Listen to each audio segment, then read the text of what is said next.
हिंगोरजा में आबादगारनि पारां भाण महांगो विकिरो करण वारे अमल खिलाफ़ एहतजाज कयो वियो।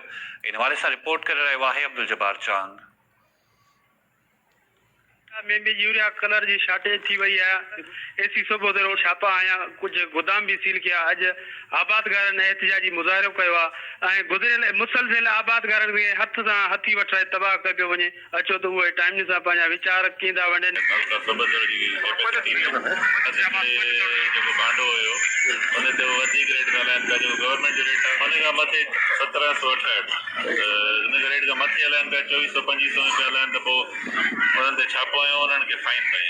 इन सां गॾो गॾु हाणे वरी जॾहिं असां हिंगोरजा में आया आहियूं त हिंगोरजा मां बि सवें जेको आहे त हिंगोर जूं जेके बैग्स आहिनि उहे ऑडिट थियल आहिनि, जॾहिं तिन्हनि जे ख़िलाफ़ सख़्तु जेको आहे त डायरेक्शन मिलियूं त तव्हां इन्हनि होल्डिंग जेकी आहे इन ख़िलाफ़ एक्शन खणो। छो जो हिकिड़े ई जेको आहे त एरिया में होल्ड करे रखनि था, जमा करे रखनि था त आबादगारनि खे बैग्स मिलनि नथियूं मिलनि त दाऊं था कनि, ऐं वॾे रेटनि में खपाइनि था, त इन सां बदहाली थिए थी ऐं पावर्टी थिए थी, जंहिंजे ख़िलाफ़ जेको आहे सिंध हुकूमत इंतहाई अहम क़दम खयां। इंशाल्लाह असीं हितां जे आबादगारनि सां गॾु आहियूं। फसल असांखे सख़्तु ज़रूरत आहे हिन कलर जी।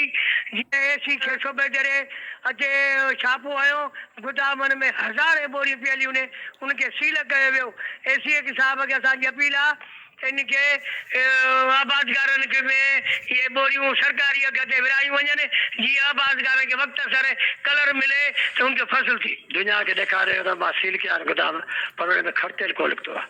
हाणे असांजे इतिजाज इन जे करे आहे त एसी साहब अमल करे ऐं आबादगारनि खे कलर ॾियारे, ख़ासि आबादगारनि खे ॾियारे त असांखे सरकारी अघ सां कलर ॾिनो वञे, असांजे अघ सां मिले। असां ग़रीब माण्हू, मुस्किन माण्हू, असां ब्लैक कलर सां नथा पुॼी सघूं। असां बचनि जो गुज़ारो मथा करियूं।